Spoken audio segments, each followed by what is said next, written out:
There we go. We're live. We've done it. We have.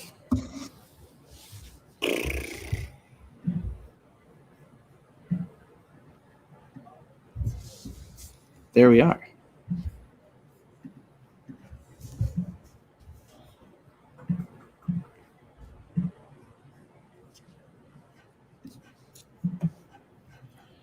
Fucking hate the Lakers.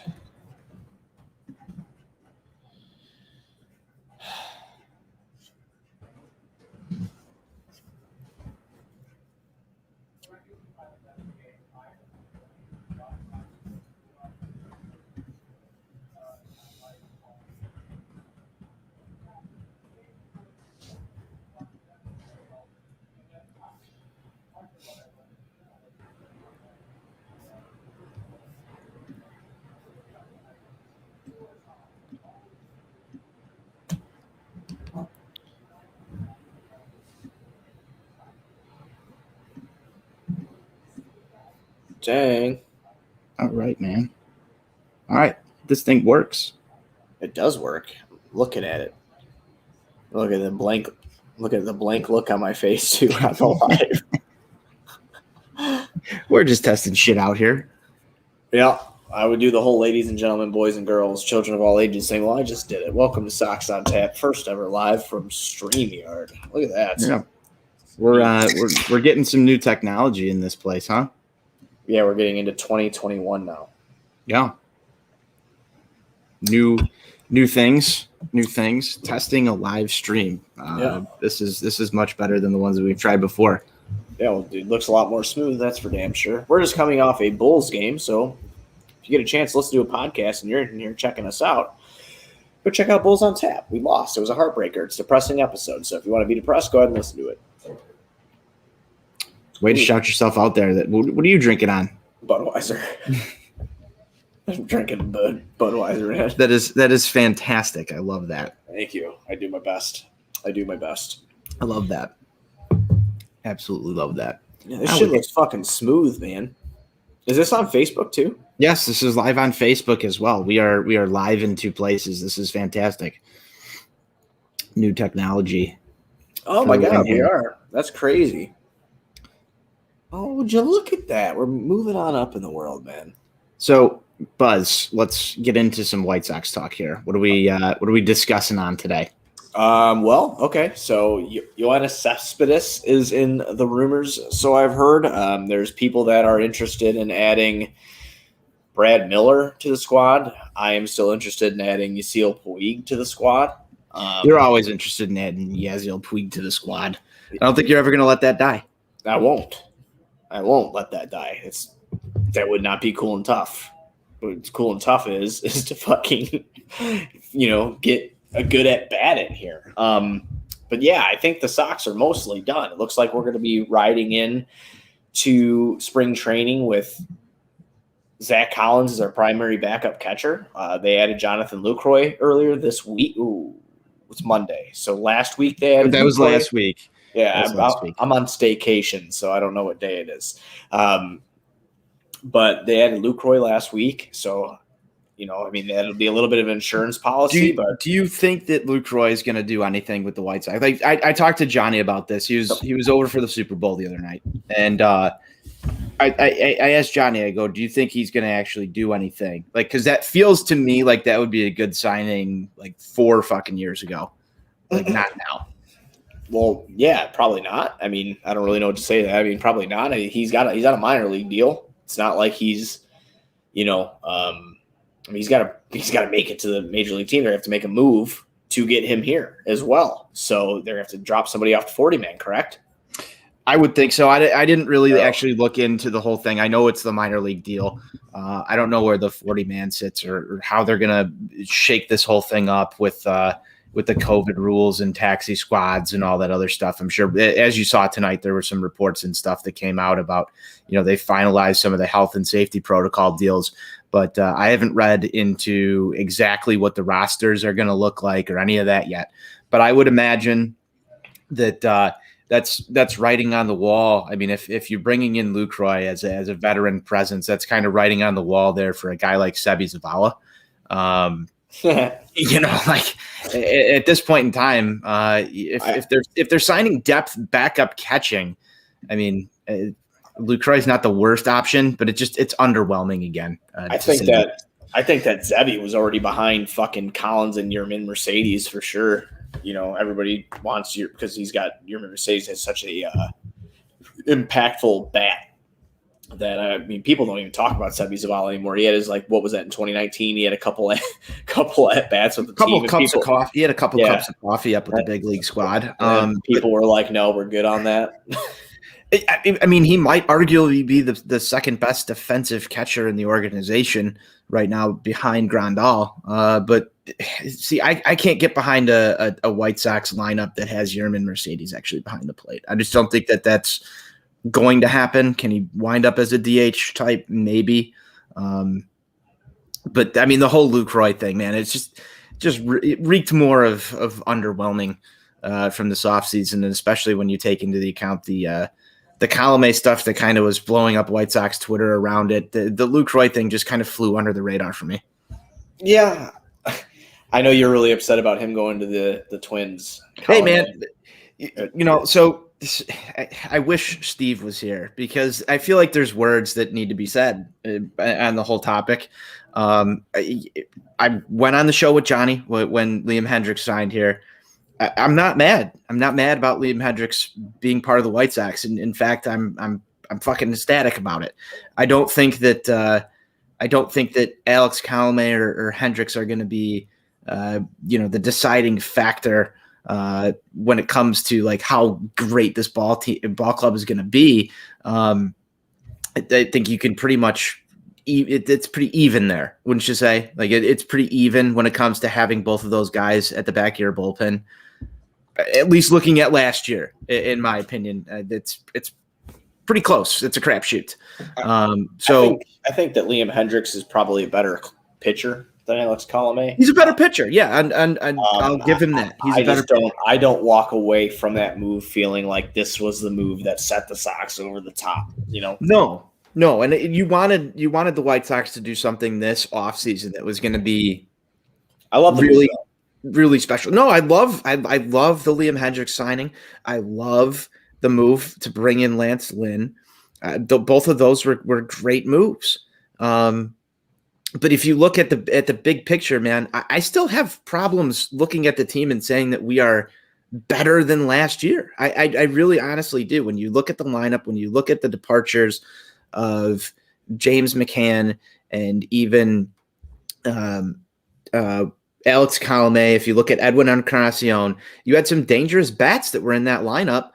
And I know Encarnacion didn't pan out. I know it fucking sucked watching Nomar Mazara step up to the plate he was every day. Bad. I know that was fucking brutal to watch. But when you come back and you look at this lineup right now, and you have to say, well, who's going to be the DH? Is it Andrew Vaughn, an unproven rookie, that hasn't really even spent enough time in the minor league system to even get a full read on? How's his game going to translate? How's that all going to work out for him? This is supposed to be a team that's close to the finished product here in the states of the rebuild. And I look at our lineup and I still have questions, and I just wish there was more. So when I go back to the Liam Hendriks, Alex Colomé thing, and we talk about the team being tapped out already, if we didn't spend so much money at the closer position, could we have maybe afforded your Yasiel Puig? I don't fucking know. But it's just, it makes me question, why did we have to sign Adam Eaton so early on in the offseason? What was the rush? Tony La Russa wanted Adam Eaton. He wanted somebody with grit. He wanted somebody with that toughness. That's what he wanted. I'm fine with that. I'm fine with the grit. I'm fine with the toughness. I think Adam Eaton's probably going to be an underrated signing. He's probably going to show up and play baseball just the same way he has before in the past. And you're going to get a guy that plays with that grit. And if Tony La Russa wants that on his team, that's fine. But I don't know if you had to make that signing so early, man. I don't know who was lining up to sign Adam Eaton at that point in the offseason when we're still talking about names flying off the board right now.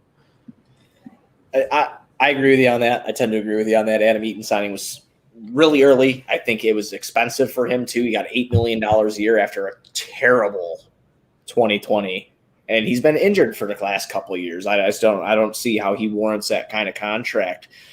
the same time, I knew Puig was just a fucking pipe dream. And, I always like to joke about it just because it's funny. But I would love to see a guy who's coming back, trying to get back into the league, because he did miss 2020. He was signed with the Braves, right? But then he had gotten COVID, and then he ended up just sitting out the entire season. The Braves terminated the contract. But, I would like to see somebody more polished come in to be the DH. But from what everybody's saying, that Andrew Vaughn looked great, and Schaumburg, because like I said, I said this before with Steve on the last Sox on Tap that we did. I was like, yeah, because the people in Schaumburg are going to say that Andrew Vaughn looked like shit. So, how stupid do you think I am? I'm pretty fucking stupid, but I'm not that stupid.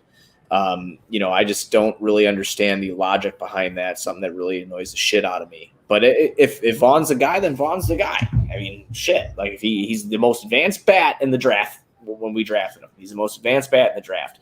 And if people don't have a problem with Garrett Crochet coming up and dominating right away, then they shouldn't have a problem with Andrew Vaughn, which is what I was told, even though it's completely night and day different between a pitcher and a fucking hitter. I'm glad you prefaced that right there, because there is a definite difference in between those two. We've seen this before. Guys coming up too early. We've seen guys being held back too long. It's funny because for all the people who want Andrew Vaughn up right away because he is the most advanced bat, there was the same amount of people at one point in time sitting there saying, well, why is Eloy not up right now? Why is Luis Roberts still in the minors? And now it's let's get Andrew Vaughn up because he's the best bat. So, it goes back to some of the same shit that we've seen before. Right. No, I definitely agree with that. I mean, it's just, I don't know. A lot of the moves have been questionable. I don't feel great with Eaton and Liam Hendricks being basically the only thing that's been done. Carlos Rodon coming back is something that we touched on in the last Sox on Tap as well. And, I like Carlos. I've always been a Carlos Rodon guy. He can't stay healthy. And that was the next move that got me, was the Carlos Rodon coming back. Because right when you get to a point, Buzz, where we're finally away from Carlos Rodon, and I even remember getting into some of our Cubs guys chats over on the north side coverage team for On Tap Sportsnet, talking to them about, well, maybe you guys can go pick up Carlos Rodon as a reclamation project. And, I know that everybody now, the old, Coop will fix him is now Katz will fix him. And he hasn't even been the pitching coach for the White Sox for even a year yet. But that's still the new thing already, because you have the history with Lucas Giolito. And now, like, the go-to thing for anybody out there is, well, let's see how Carlos Rodon or any of these guys that have been here, let's see how Katz will do. Like, I'm waiting for the Carson Fulmer pickup just to see, like, okay, like, what can Katz do with Carson Fulmer? Like, that, are we going to go down that road? Is that what's next? If you didn't know, Ethan Katz is a fucking wizard, and you better watch your mouth. So I'm not saying that it's not going to work. I'm just saying, like, how many projects can you put on one guy? That's the next that's what's question. being expected. That's exactly, again, it's word for word from what me and Steve said. Steve had a little bit of a different perception than I did towards it, but I'm just like, okay, well, yeah, Katz is going to come in. He's got Cease. The minute that Katz came in and he put Cease, Raylo, and Kopech in a throwing program, I knew Dunning was fucking gone. That's on recording with us on a Sox on Tap with you and I knew Dunning was gone at that moment. He was done. So, he had the most value. He could bring something back, which turns out to be Lance Lynn. I'm fine with that. I'm fine with that. I'm great with that too. I'm very excited for Lance Lynn, but at the same time too is like, I want to compete and win now, because I think that's where we're at. So, like, these question marks and these projects, Dylan Cease, Reynaldo Lopez, a Michael Kopech, and Carlos Rodon. That's 4 pitchers in your rotation that one hasn't pitched in fucking 2 years competitively. Los can't stay healthy. Raylo's a fucking nightmare, and Cease has the shit. We see it all the time. He's got the stuff. He's just got to get through. He's just got to get through the second inning. He's got to get through the second inning. And I think we talked about this on every post game after Dylan Cease pitched last year, and even the year before. We've been watching this for a while. It's the same thing I talk about. Can he get through the second inning? I want to see him fly through 4 innings of baseball without giving up a run, and it's specifically via the long ball. And to me, some of that is just plain bad luck. Some of it is a little bit of mentality, maybe. Pitch selection. What's coming next in a specific count early on in the game. Maybe just not having his feet underneath him, but he should be priority number 1 for Cats coming out of the gate here, because I think he's got the most upside when you look at between him and Raylo and Rodon. I'm taking Kopech completely out of this because I think he's his own body of work that Cats is going to have to do. If you're trying to slot somebody in as your number 5 and you're selecting between Rodon, Cease, Lopez, one of those guys has got to go. Dylan Cease is the one that I'm putting the most stake in. I think that anybody should. I think that he was the one that showed that he has, as much as he was getting knocked around a little bit, he's got nasty ass stuff, and we've seen consistency out of him completely. He was the one guy out of that group that you've just mentioned, besides Kopech, who didn't fall out of a starting rotation. But you don't have a lot of, I don't have a lot of weight to hold when I say that too, is because he was also the guy that was given up on in Game 3 of the fucking, the playoffs against Oakland, in favor of Dane Dunning. So there's a lot to work on there. And when you're going into a competitive season, having 4 pitchers that need to be saved by this magician known as Ethan Katz, I think it's going to be, again, it's just going to be interesting, because that's what all sports are, is fucking interesting. So do you go back and you look at that Dane Dunning start, knowing that it was a bullpen start? Was that a little pump in Dane Dunning's value? I know it would go to tinfoil hat time here real quick, but was that really a tinfoil hat? That's actually a really good fucking point that I really never thought of. Was that we're going to throw him out here? Yeah, he might be our best option to win this, but we're not completely positive. But if we're looking ahead into the offseason, just throwing playoff starter on this kid's resume is a little bit more enticing than the guy that we didn't have that vote of confidence for. Yeah, it's just really shitty in a playoff game. Tinfoil hat time here. Yeah, it's just really shitty in a fucking playoff game, because you'd hope to win the motherfucker, But if they would have made, yeah, I guess if they would have made more fucking moves to make it make all sense. Lance Lynn's a great signing, but there's so many fucking holes that it's just kind of like, okay, you gave up Dunning for a year of control for Lynn. You still haven't worked out a deal with him yet. Are you going to work out a deal with him? Is that you still need to work one out with Giolito too? Oh, well, yeah, but you have at least until 2023. I don't see anything getting done with him until fucking next year, 2022. He's got 2-3 years of control left. I'm not worried about that yet. I'm worried about the guy that you just traded a pitcher for that showed a little tiny bit of promise for a guy with 1 year of control. But I respect that move in a push to be competitive. Yes, but I do. But to stop there is ignorant. True. The one thing that I go back to is that the White Sox decided here that they were going to go all in on Lance Lynn in that trade, and yet still haven't gone out and added on to what would be this year. Because if you're looking at the Lance Lynn trade as a whole, there's no guarantees past this year. Right. You've now traded a prospect for a guy in win now mode, and then completely done everything else outside of the Hendricks signing to say, like, okay, we're gonna go kind of in. It's like that whole tiptoe into the water thing. It's the they're in the kiddie pool thing, man. They're in the kiddie pool. It's finishing in second place, bro. That's what we do. They're in the kiddie pool. Dangle the carrot, like Jerry said. You dangle the carrot. Finish in second place because the fans want more, and they think that you're on the brink.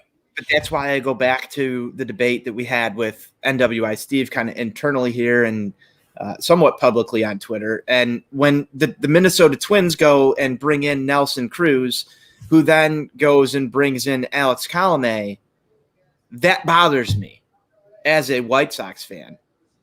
Knowing what Alex Colomé and Nelson Cruz are very well capable of doing, that makes me mad. Yeah, it upsets me. I mean, down to my core, it upsets me. Alex No, Colomé makes them better. Nelson Cruz is obviously a White Sox killer. He's a threat to hit 40 fucking home runs in a year at 40 years old still. So, yeah, I mean, here's what I'll those say. are big signings for them. I pray that Alex Colomé shows up in as many non-save situations against the White Sox as he possibly can. Well, that's the times that he's not effective. Exactly. So I need him in the non-save situations. Just have a tie ball game going into the 9th inning, and we'll be all right. But again, I just don't like when the Twins get better. I don't like when they make good moves. I don't like any of it. I just want to see the White Sox go all in on 1 year and get the job done. I've seen a lot of Brad, like I said earlier, I've seen a lot of Brad Miller shit who's not like the sexiest signing. He's what typically a second baseman. He's got a little bit of pop, left-handed bat that could be on our bench. That would be really beneficial to have. Other than that, I just don't see them doing anything else. There's nothing to do. You have, Trevor Bauer. All the high-end free agents are pretty much gone, right? I mean, Trevor Bauer goes to the Dodgers, which was there was plenty of opportunity for the White Sox this offseason to go grab a high-end free agent. They arguably did when they signed Liam Hendricks. I mean, that was your top reliever on the market. Right. You can't deny that. But again, if we go back and we look at some of the Jerry run teams, and you're a Bulls fan, you just right before we started this whole thing, we started getting into White Sox. You just got off of a Bulls on Tap. That you did live. This is your second live stream on the night. Yeah. So Jerry run teams, let's go get the lowest cost free agent that is a premier player in his position. Does that ring a bell to you at all as a Bulls fan? Like let's act like we're spending big money, but let's do it where it's cheap. They're usually pretty blatant about it with the Bulls. Like back in the early 2010s when Rose was kicking ass, they tried to get a fucking, a LeBron James or a Dwayne Wade, but they ultimately went and teamed up in Miami and shit like that. They were up against the floor, but ever since that, they decided to get rid of Jimmy Butler by not offering him the Supermax and then trading him into the rebuild that we're currently in right now, which is, that's an argument for another day if you agree with it or you don't. But yeah, I mean, it's kind of the same thing. I mean, I will say the Bulls typically, if they're competing and they're for real, they'll spend some money.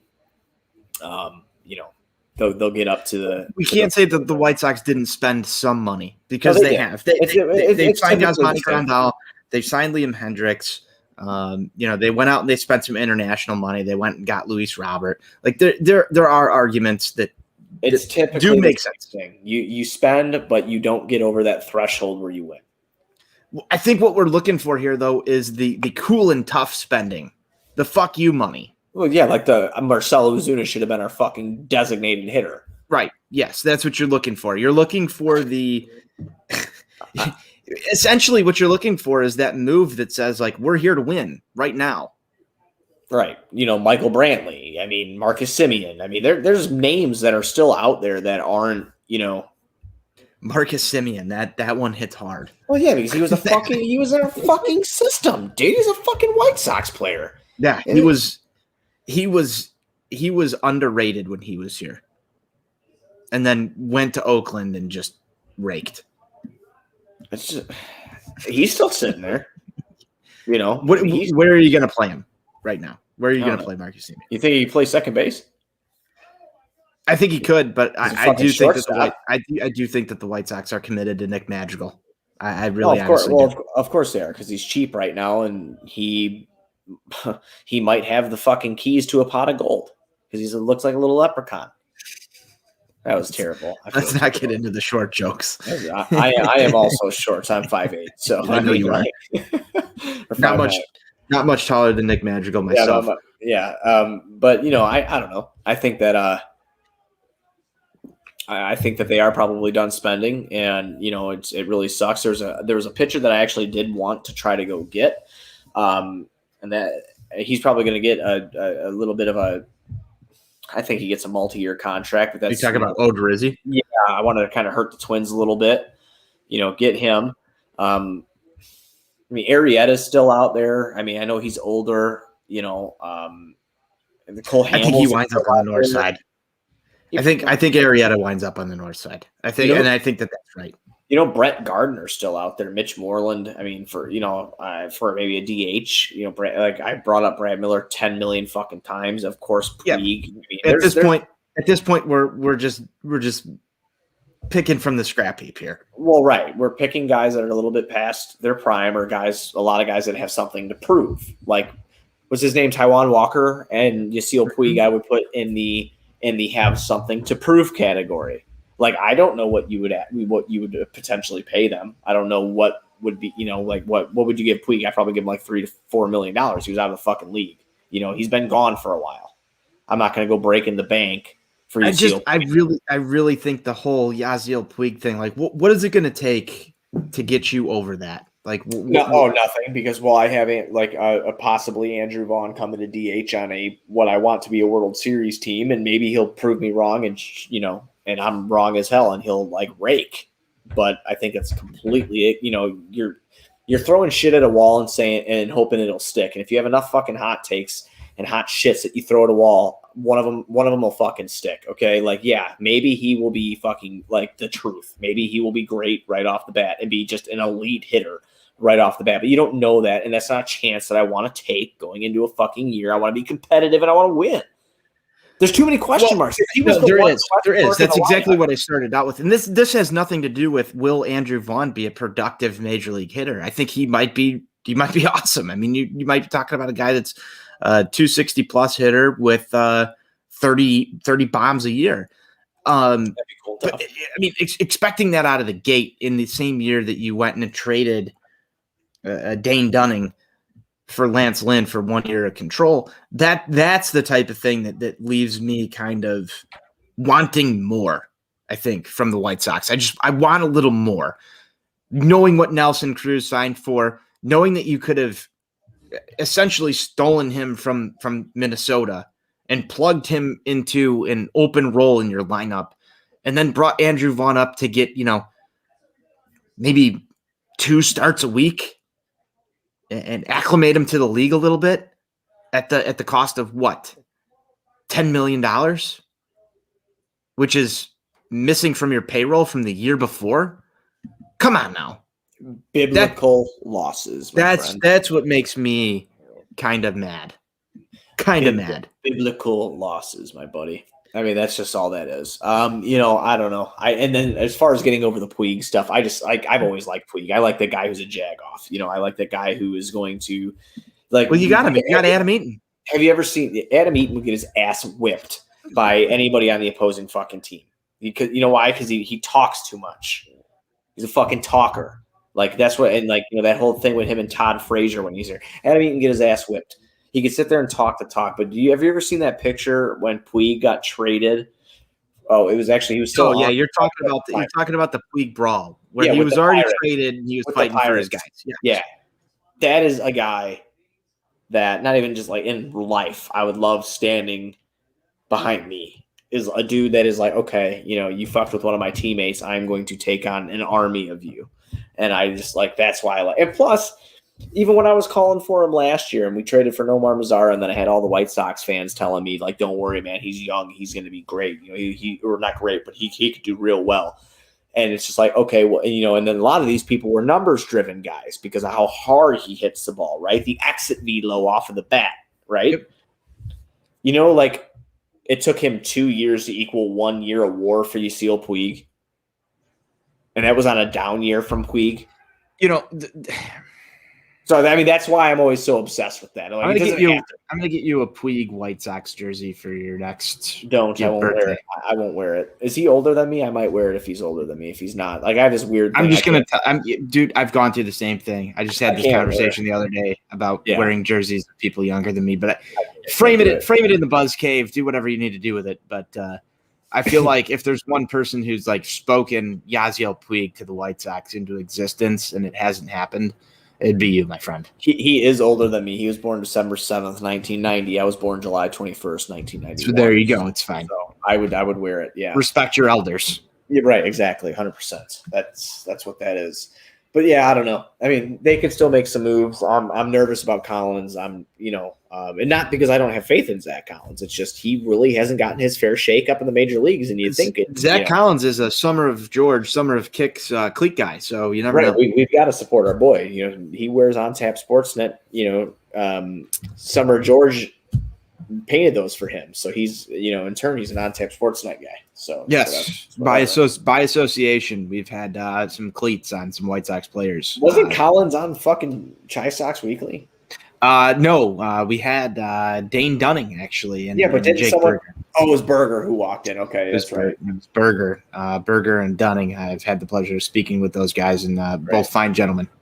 Yeah, I talked to Berger before. He's cool as hell. Hopefully good things for him too. I think I would actually be I feel a lot better. No, I wouldn't feel better, but I mean, I really wish he would got a crack at DH or something. I was gonna just say, like if we want to go out and put some meatball take times out right now, like meatball take, just meatball. We can serve this one up on a silver platter. Jake Berger, DH time. Yeah, he deserves it because he's been on the he's been in the system longer. So have you actually seen Jake Berger lately? I mean, dude's yoked now. I mean, like just fucking massive. Like he has hit the gym. He's done a lot of good shit. I saw a video of him swinging earlier in the winter. Man, he looks completely redefined. Oh man, I just got back from the gym myself. Yeah, making a gain. Did you make any gains? I was doing 12-ounce curls. 12-ounce curls. Beautiful. I'll join you in that. It's a workout. It's a workout, man. It's a workout, especially when you have kids. It's a fucking workout. I like this live stream, man. This has been fun. Yeah, these are cool. The first time we've done this. You can normally find us wherever you find your podcasts, Apple Podcasts, Spotify, Anchor, Google Play, all those fine places. This is our first live stream that we're doing to Facebook and YouTube. If you don't know, Sox On Tap, part of OnTapSportsNet.com's White Sox coverage. You can find myself, Buzz, our guy Johnny, and NWI Steve. We're all over on Twitter. We live on the Twitter. Yeah, we live on the Twitter. So if this is one of the first times you're seeing us, I know we're broadcasting at Facebook, and we've got some Facebook people in here. You could find us on Twitter at Sox On Tap, on Facebook, where you follow us on Tap Sportsnet, but specifically for White Sox coverage at On Tap Sportsnet. On Twitter, as well as at Sox On Tap. Buzz, what else you got here, buddy? I'm just going to give the spiel because I don't know how else to do it. Be sure you're following On Tap Sportsnet at Sox On Tap, following Tony at Tony On Tap, following me at Buzz On Tap on Twitter. Anywhere you can listen to podcasts, like Tony said, you can listen to us. So give us a 5-star rating and review because that shit's cool and tough. Go to OnTapSportsNet.com, and if you want to shave your balls, go get Manscaped. Yes, this show is presented by Manscaped. Forgot the ad, but again, this is more of a technical trial for us here. As we do these new lives, we're trying to get something set up. So thank you if you've tuned in, listened, joined us. This has been a learning experience for us, and we hope to bring you many more of these.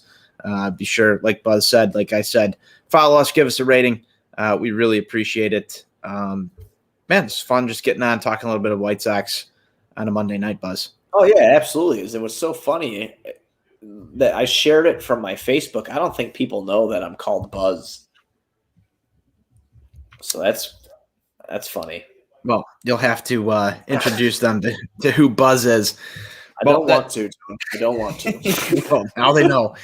Now they know. That's all I've got, man. I'm just going to enjoy the rest of this one. Think about better times when we can finally get back to Lot B. Absolutely. Let's ride out in the sunset here. Let's go Sox. Go Sox.